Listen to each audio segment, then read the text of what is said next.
하나님의 말씀은 신약성경 마가복음 8장 27절부터 35절까지의 말씀입니다.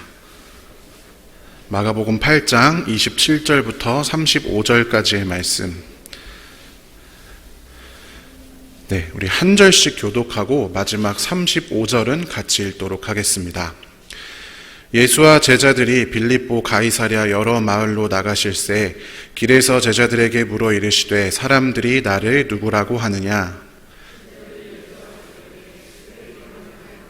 더러는 엘리야, 더러는 선지자 중에 하나라 하나이다. 또 물으시되 너희는 나를 누구라 하느냐? 베드로가 대답하여 이르되 주는 그리스도시니이다 하매 이에 자기의 일을 아무에게도 말하지 말라 경고하시고 인자가 많은 고난을 받고 장로들과 대제사장들과 서기관들에게 버림받아 죽임을 당하고 사흘 만에 살아나야 할 것을 비로소 그들에게 가르치시되 드러내놓고 이 말씀을 하시니 베드로가 예수를 붙들고 항변하매 예수께서 돌이키사 제자들을 보시며 베드로를 꾸짖어 이르시되 사탄아 내 뒤로 물러가라. 내가 하나님의 일을 생각하지 아니하고 도리어 사람의 일을 생각하는도다 하시고 무리와 제자들을 불러 이르시되 누구든지 나를 따라오려거든 자기를 부인하고 자기 십자가를 지고 나를 따를 것이니라. 누구든지 자기 목숨을 구원하고자 하면 잃을 것이요 누구든지 나와 복음을 위하여 자기 목숨을 잃으면 구원하리라. 아멘. 네, 길에서 물으시다 라는 제목으로 오늘 함께 하나님의 말씀을 나누겠습니다. 오후 찬양 예배를 마지막으로 드린 게 지난 2월입니다. 그래서 거의 9개월에 가깝게 만에 오후 찬양 예배를 드리게 되었습니다. 제가 마지막으로 오후 찬양 예배 설교한 걸 찾아보니까 1월 10일이더라고요. 오늘은 11월 1일이죠. 네, 거의 비슷하게 숫자가 비슷합니다. 그래서 제가 10개월 동안 거의 9개월 동안은 설교를 새벽에만 했습니다. 목사님이 이제 새벽에 시키실 때 새벽에 했는데 그래서 새벽에는 이제 여기 본당에 올라오면 다 깜깜하고 저도 잠에서 덜 깨고 오신 분들도 잠에서 덜 깨 계셔가지고 그런 분위기에서 있다가 오랜만에 나와서 밝은 데서 제정신에 설교를 하려고 하니까 굉장히 떨립니다. 여러분들 그동안에 오후 찬양 예배가 없으셔서 좋으셨을 수도 모르겠어요. 지금 이 시간쯤 되면 집에 가서 추리닝으로 갈아입고 계시든지 아니면은 일과 교회와 취미생활에 이것이 진정한 삼위일체 아니겠는가 하면서 오후에 산으로 들러 떠나셨을 수도 있습니다. 그럼에도 불구하고 이 회복된 오후 찬양 예배에 나오셔서 함께 찬양하고 말씀을 들으시는 귀한 여러분을 주님의 이름으로 축복합니다. 오늘 이 예배를 통해서 우리 마음 가운데 하나님의 충만한 임재가 있기를 기원합니다. 오늘 함께 나눌 이야기는 마가복음의 이야기입니다. 설교 도입부터 조금 어려운 말씀을 드리게 될 것 같습니다. 마태복음, 마가복음, 그리고 누가복음 이 세 가지의 복음서는 합쳐서 공관복음이라고 합니다. 왜냐하면 이 공관복음은 마가복음을 기초로 하여서 마태와 누가라는 각 저자들이 자신의 신학적 입장을 가미해서 이야기를 재구성하고 순서를 바꾸고 추가하기도 하고 빼기도 하여서 구성된 책이기 때문입니다. 그래서 이 공관복음은 공통된 관점으로 쓰여진 복음서다라고 해서 공관복음이다라고 합니다. 마가복음을 축으로 해서 기본 축으로 해서 마태와 누가가 마가복음 이후에 마가복음과 또 다른 어떤 예수님의 어록들을 참고하여서 기록하였다 이렇게 연구되어 있습니다. 요한복음은 이 세 가지 복음서와 전혀 다른 구성을 띠고 있기 때문에 따로 공관복음이라고 하질 않습니다. 그렇기 때문에 각 복음서는 같은 사건을 이야기하면서도 각 입장에 따라서 전혀 다르게 묘사하는 경우가 많이 있습니다. 오늘의 본문도 그러한 구절들 중에 하나입니다. 여러분들 이 본문을 많이 접하셨을 것입니다. 이른바 베드로의 신앙 고백 부분입니다. 저도 이 베드로의 신앙 고백 부분을 가지고 새벽 기도 때 설교를 한 적이 있습니다. 그때는 제가 마태복음의 본문을 가지고 설교를 했는데 오늘은 마가복음의 본문을 가지고 설교를 합니다. 왜 두 가지의 설교를 하느냐? 사실 마태복음과 마가복음에 기록된 이 베드로의 신앙 고백이 굉장히 다르기 때문입니다. 우리는 흔히 마태복음의 버전을 익숙하게 알고 있습니다. 주는 그리스도시요 하나님의 살아계신 하나님의 아들이시니이다, 이렇게 고백하는 부분이 마태복음의 버전이죠. 그리고 대부분의 설교, 저도 그렇게 했지만 아름다운 베드로의 신앙 고백을 닮아서 우리가 주님은 그리스도시고 하나님의 아들이라 고백하면서 살자, 이렇게 이 본문을 이해하는 경우가 많이 있습니다. 그런데 오늘 본문의 마가복음은 조금은 다른 이야기를 하고 있습니다. 우리가 마가복음의 이 본문을 통해서 자세히 살펴보면서 이 구절을 통해서 마가가 의도한, 또 예수님께서 우리에게 던지고 계신 질문이 무엇인지에 대해서 함께 생각해 보고자 합니다. 먼저 오늘 이 마가복음의 본문 27절에 보면 예수님께서 빌립보 가이사랴의 여러 마을들로 제자들과 함께 나가는데 길에서 제자들에게 물어 이르시는 장면이 등장합니다. 그냥 여상이 보면 단순히 길 가다가 질문한 것처럼 느껴질 수 있습니다만 사실 마가복음에서 길이라고 하는 것은 마가가 굉장히 공들여서 강조한 어떤 모티브 중에 하나입니다. 하나님의 아들 예수 그리스도의 복음의 시작이라로 시작하는 마가복음 서두에는 이런 구절이 있습니다. 같이 마가복음 1장 2절 3절의 말씀을 함께 읽어보겠습니다. 선지자 이사야의 글에 보라, 내가 내 사자를 내 앞에 보내노니 그가 내 길을 준비하리라. 광야에 외치는 자의 소리가 있어 이르되 너희는 주의 길을 준비하라. 그의 오실 길을 곧게 하라. 아멘. 예수 그리스도의 복음의 시작임을 선포함과 동시에 예수님의 길에 대해서 이야기를 하고 있습니다. 복음의 시작을 길이라고 하는 은유로서 요약을 하고 있는 것이죠. 이 길은 세례 요한이 앞서서 준비한 길이자 예수님께서 이 땅에 오셔서 걸어가시는 길이기도 합니다. 오늘 본문이 속해 있는 마가복음 8장 22절부터 10장 52절까지는 특별히 예수님께서 제자들에게 제자도에 대해서 집중적으로 가르치시는 단락입니다. 그런데 이 부분을 기록하면서도 마가는 길에 대한 모티브를 강조하고 있습니다. 마태복음 9장 33절, 10장 17절, 그리고 10장 32절, 46절, 52절 여러 가지 구절에서 굳이 기록할 필요가 없는 길이라고 하는 단어를 기록을 합니다. 그러면서 이 길을 강조를 하고 있는 것이지요. 그리고 오늘의 본문은 바로 마가가 이 길 모티브를 적용한 첫 사례라고 할 수가 있습니다. 여러분들도 잘 아시지만 궁극적으로 예수님의 길이라고 하는 것은 물리적으로든 또는 은유적으로든 동일하게 인류를 구원하시기 위한 그런 여정이었습니다. 예수님이 어딜 가시든지 어느 지역에 가시든지 결국에는 인류를 구원하시기 위한 길이었고 예수님의 인생의 길, 비유적으로 인생의 길 통틀어 다 구원을 향한 여정이었습니다. 몇 주 전에 담임 목사님 주일 설교 중에서 예수님께서 사마리아 여인을 찾아가 만나신 부분이 등장한 적이 있지요. 이처럼 예수님의 모든 걸음, 모든 마을의 방문, 모든 길은 그곳에 있는 사람들을 향한 길이었습니다. 은유적으로는 예수님의 인생길은 십자가의 길, 고난의 길, 그리고 그것을 통해 하나님의 계획을 성취하기 위한 길이었습니다. 이것이 가장 잘 드러나 있는 것이 바로 마가복음 10장 32절입니다. 같이 마가복음 10장 32절의 말씀을 같이 읽어보겠습니다. 예루살렘으로 올라가는 길에 예수께서 그들 앞에 서서 가시는데 그들이 놀라고 따르는 자들은 두려워하더라. 이에 다시 12제자를 데리시고 자기가 당할 일을 말씀하여 이르시되. 아멘. 위에 제목이 잘못 적혀 있는데요. 제가 수정을 아마 빠뜨린 모양입니다. 제목은 그냥 기억을 안 하셔도 되고요. 마가복음 10장 32절에 보면 물리적으로는 이 길은 예루살렘으로 가시는 길이었습니다. 예루살렘으로 올라가는 길에 우리는 그 길이 어떤 길인지 다 알고 있죠. 마가복음 10장 이후에 이 예수님께서 예루살렘으로 올라가시면 무슨 일이 있습니까? 그 길의 끝에는 십자가가 있습니다. 우리는 다 알고 있고 아마 마가가 복음서를 썼을 때 그리고 마가의 복음서를 읽은 사람들도 거의 대부분은 그 길이 십자가의 길이라는 것을 알고 있었을 것입니다. 그런데 그 길, 예루살렘으로 올라가는 길, 십자가의 길에는 예수께서 그들 앞에 서서 가신다라는 기록이 있습니다. 그리고 그 길을 따라가는 자들에 있어서는 그 길은 놀랍고 두려운 길이었습니다. 왜냐? 고난이 예정된 길이었기 때문입니다. 그러나 예수님께서는 그 길에 친히 말씀을 주시면서 그들에게 알려주시고 위로하십니다. 그래서 제자들은, 또한 제자의 길을 따라가는 우리들은 그를 통해서 십자가의 신비와 의미를 경험하게 되는 것입니다.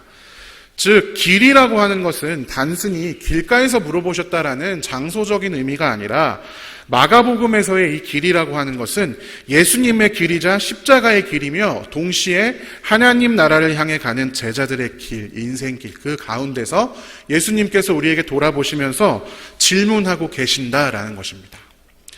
그렇다면 질문의 내용이 중요하지 않겠습니까? 무엇이라고 질문하셨습니까? 오늘 본문 마가복음 8장 27절부터 29절까지의 말씀을 세 번역으로 같이 한번 읽어보겠습니다. 예수께서 제자들과 함께 빌립보의 가이사랴에 있는 여러 마을로 길을 나서셨는데 도중에 제자들에게 물으셨다. 사람들이 나를 누구라고 하느냐? 제자들이 예수께 말하였다. 세례자 요한이라고 합니다. 엘리야라고 하는 사람들도 있고 또 예언자 가운데 한 분이라고 하는 사람들도 있습니다. 예수께서 그들에게 물으셨다. 그러면 너희는 나를 누구라고 하느냐? 베드로가 예수께 대답하였다. 선생님은 그리스도이십니다. 아멘. 먼저 예수님께서 제자들에게 처음 물으신 내용은 사람들은 나를 누구라고 하느냐라는 질문이었습니다. 세례 요한이라고도 하고 엘리야라고도 하고 예언자라고도 한다고 제자들이 대답을 했습니다. 이 질문은 일반 사람들이 예수님이 누구라고 하는지에 대해서 묻고 계십니다. 마가복음을 쭉 읽어보시면 마가복음에는 특정한 세 집단이 등장을 합니다. 마가는 모든 기사에서 이 세 집단을 구분지어서 이야기를 합니다. 가장 첫 번째 집단은 바로 예수님을 대적하는 사람들, 바리새인과 서기관들 그리고 종교 지도자들로 구성된 대적자들입니다. 이들은 예수님의 모든 말씀에 꼬투리를 달고 대적하고 예수님을 공격하는 사람들입니다. 그리고 두 번째 집단은 무리들입니다. 예수님의 기적의 열광에서 쫓아다니지만 정작 그 말씀의 내용에는 크게 관심이 없습니다. 비유로밖에 하나님의 말씀을 받지 못한다라고 마가복음에 기록이 되어져 있습니다. 그리고 세 번째 집단은 바로 제자들입니다. 무리들 중에서도 예수님을 따라서 길을 다니면서 가르침을 받고 비유의 해석을 들을 수 있는 존재들이 바로 제자들입니다. 무리들과 제자들과 대적자들, 이 세 가지 집단이 마가복음에는 등장을 합니다.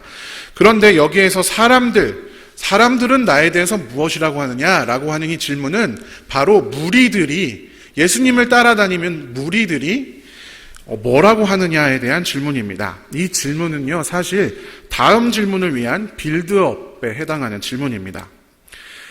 그 무리들과 다른, 나의 기적에만 열광하고 나의 이적을만 쫓아다니는 그런 무리들과 다른 나의 제자들, 너희는 과연 나를 무엇이라고 하느냐? 예수님께서 마치 그물을 쳐놓듯이 그렇게 질문을 하신 겁니다. 그때 성질급한 예수님의 수제자 베드로가 그 질문에 걸려들었습니다.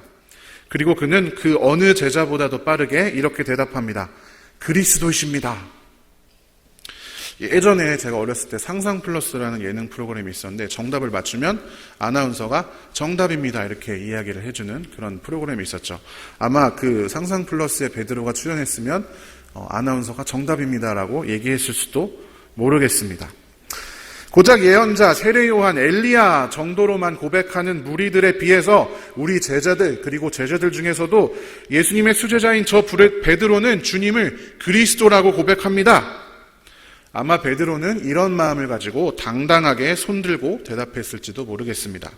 읽는 우리들도 또 마가의 글을 처음 받아 읽었을 당대의 그리스도인들도 비슷한 마음이었겠죠. 그렇지, 예수님은 그리스도지. 그런데 이때 마치 그러한 우리의 마음의 반응에, 또 베드로의 그런 마음에 찬물을 끼얹는 듯한 예수님의 대응이 등장합니다. 마가복음 8장 30절부터 33절까지를 세 번역으로 다시 읽어보겠습니다. 예수께서 그들에게 엄중히 경고하시기를 자기에 관하여 아무에게도 말하지 말라고 하셨다. 그리고 예수께서는 인자가 반드시 많은 고난을 받고 장로들과 대제사장들과 율법학자들에게 배척을 받아 죽임을 당하고 나서 사흘 후에 살아나야 한다는 것을 그들에게 가르치기 시작하셨다. 예수께서 드러내놓고 이 말씀을 하시니 베드로가 예수를 바싹 잡아당기고 그에게 항의하였다.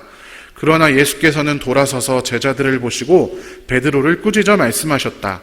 사탄아, 내 뒤로 물러가라. 너는 하나님의 일을 생각하지 않고 사람의 일만 생각하는구나. 아멘. 여기 보시면 예수님께서 그러한 정석적인 신앙 고백을 한 베드로에게 그리고 제자들에게 갑자기 엄중히 경고하십니다. 나에 관하여 아무에게도 말하지 말아라. 그리고 곧이어 십자가에 대해서 제자들에게 가르치기 시작하는데 32절에 보면 드러내놓고 가르치기 시작하셨다라고 기록이 되어 있습니다.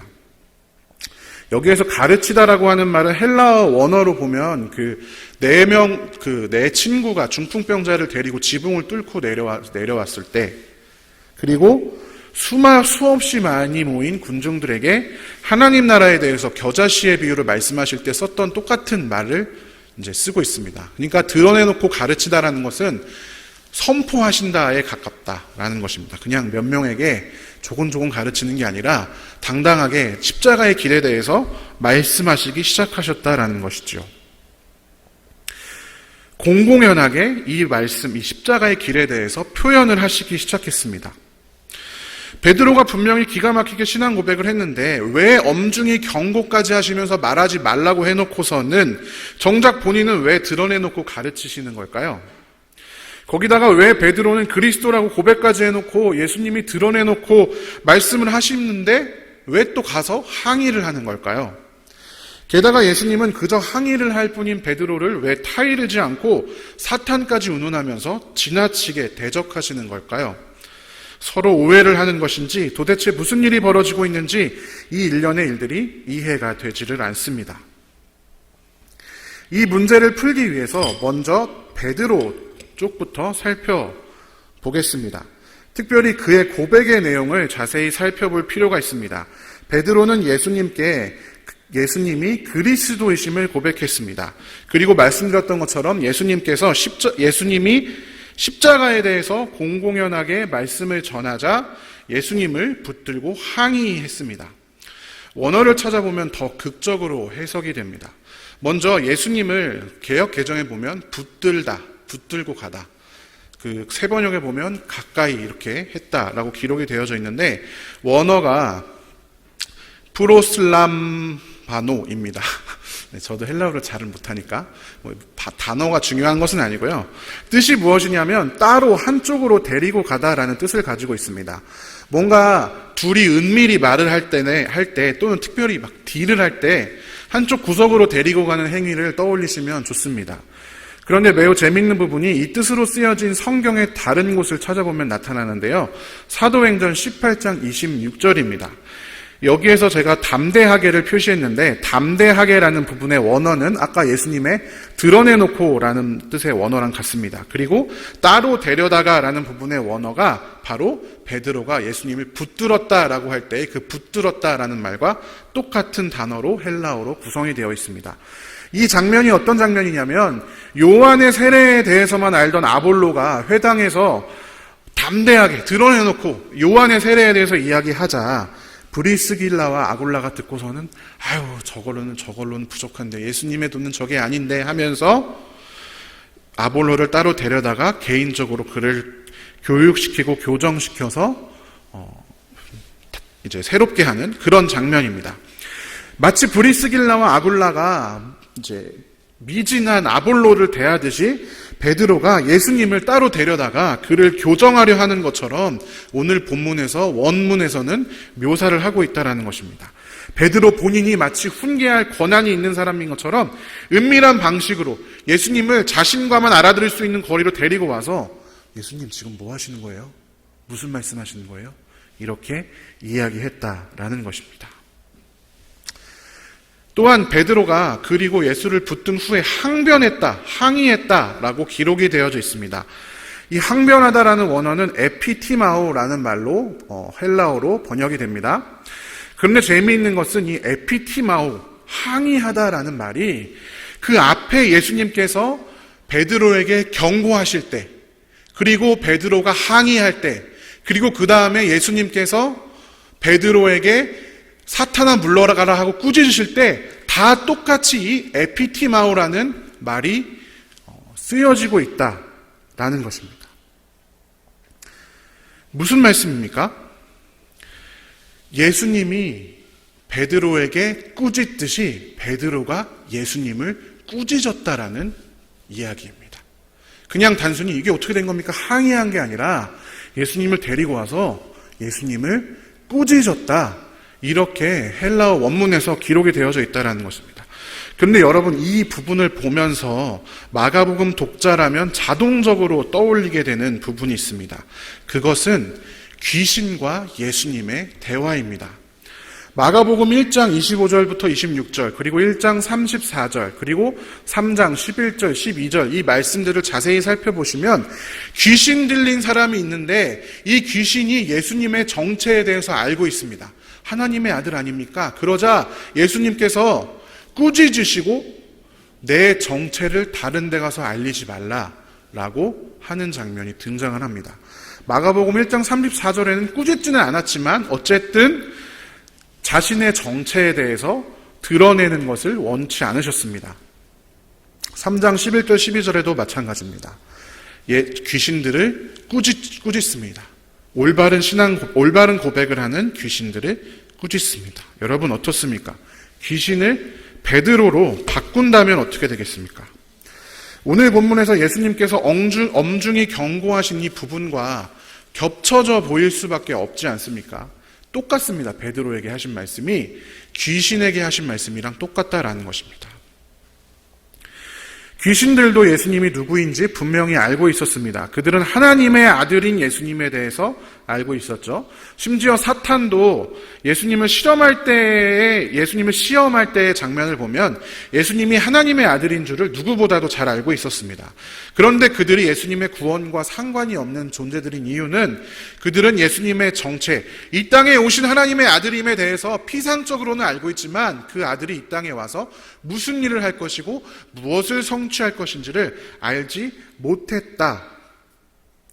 그래서 예수님께서 그들에게 내 정체를 함부로 드러내지 말라 이렇게 명령하셨습니다. 그런데 오늘 본문에서 베드로의 고백에 대하여 예수님의 태도가 바로 이것과 비슷합니다. 악령을 꾸짖듯이 그를 꾸짖으십니다.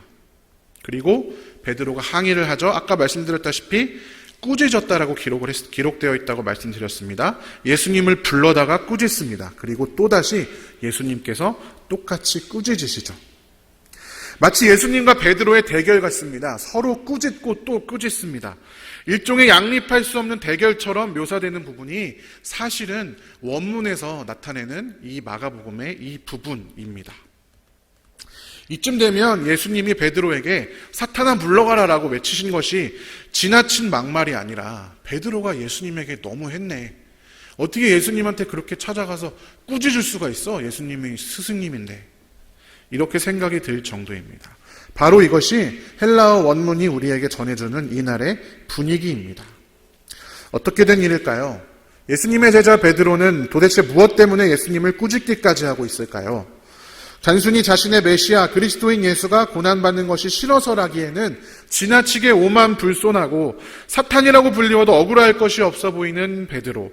그는 왜 이런 반응을 보일 수밖에 없었을까요? 그의 고백, 주는 그리스도시오라고 하는 그 고백은 도대체 무엇이었을까요? 그리스도는 무슨 뜻입니까? 네, 앞에 써있죠. 구원자라는 의미입니다. 십자가 이후를 살아가는 우리들에게는 그리스도라고 하면 십자가를 도무지 지워내고는 생각할 수가 없습니다. 그런데 사실 이 그리스도라는 말은 구약의 메시아라는 말을 헬라어로 번역한 것입니다.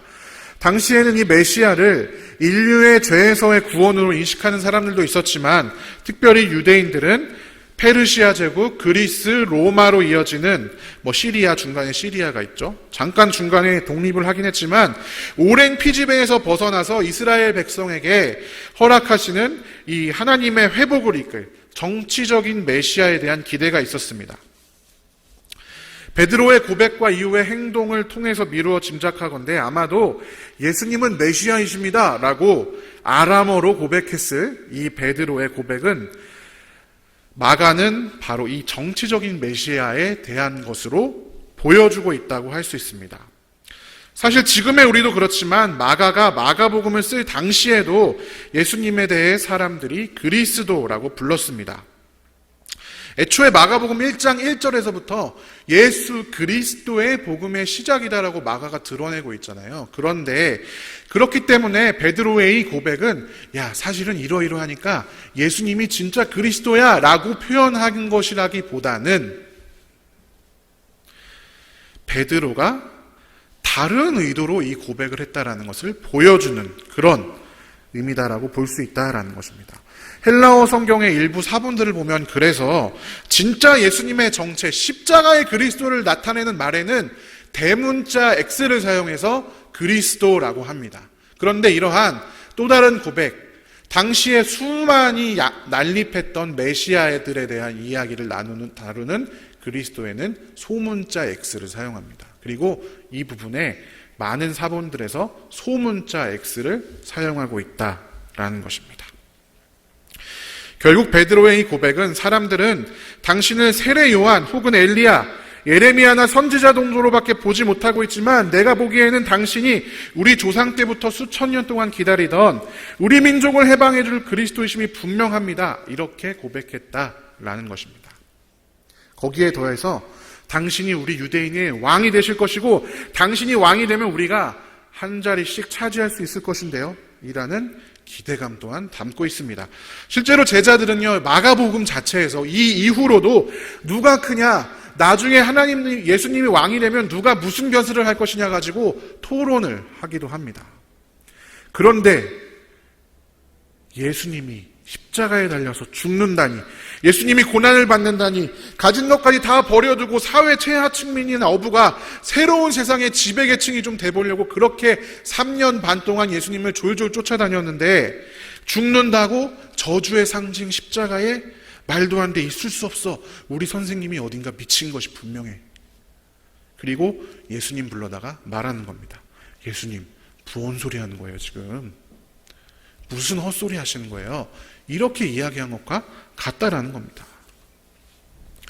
결국 베드로로 대표되는 제자들 그리고 무리들의 차이점은 그를 정치적인 메시아로 보는가 선지자로 보는가의 차이이지 사실 정말 예수님께서 이 땅에 오신 이유와는 크게 상관이 없는 것이었다라는 것입니다. 그리고 그것에 매몰된 나머지 예수님에게까지 꾸짖으러 달려드는 그 제자들의 모습을 보면서 사탄아 물러가라라고 예수님이 외칠 수밖에 없었던 것입니다. 여러분, 우리는 어떻습니까? 내가 알고 있고 믿고 있는 예수님, 하나님에 대한 피상적인 이해에만 우리가 머물러 있지는 않습니까?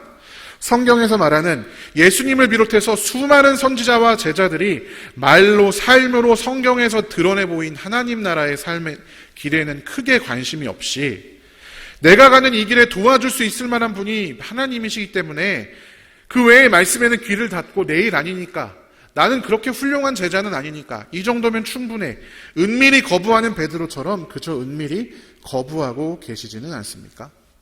제가 예전에 다른 설교에서 한번 말씀드렸지만 제가 실제로 들었던 이야기 중에 하나님은 나를 사랑하시니까 내가 싫어하는 일은 시키지 않을 거예요.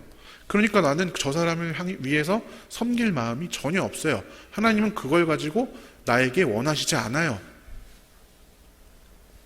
피상적인 이해와 믿음 가운데 매몰된 신앙인이 혹시 우리의 모습은 아닌가라는 것입니다. 베드로의 잘못된 신앙 고백, 이야기가 여기서 끝나면 그런 우리를 자책하면서 끝날 텐데 다행히도 그렇지 않습니다. 예수님께서는 베드로와의 휘몰아치듯 치열한 대화 후에 다시 제자들을 불러서 따뜻하게 말씀하십니다. 예수님의 길에 대해서 설명하고 계십니다. 제자들이 그리고 우리가 추구하는 신학, 우리가 이해하는 하나님, 예수님이 도대체 무엇이든지 간에 상관없이 예수님께서는 제자들에게 친히 나의 길은 십자가의 길이다. 고난의 길이다. 자기 부인의 길이다. 목숨을 내려놓고 쫓아야 할 길이다라고 알려주고 계십니다. 그리고 마가복음을 통틀어서 그것을 계속 무던히도 깨닫지 못하는 제자들에게 먼저 보여주시고 가르치시고 끊임없이 부르시고 제자들에게 말씀하십니다.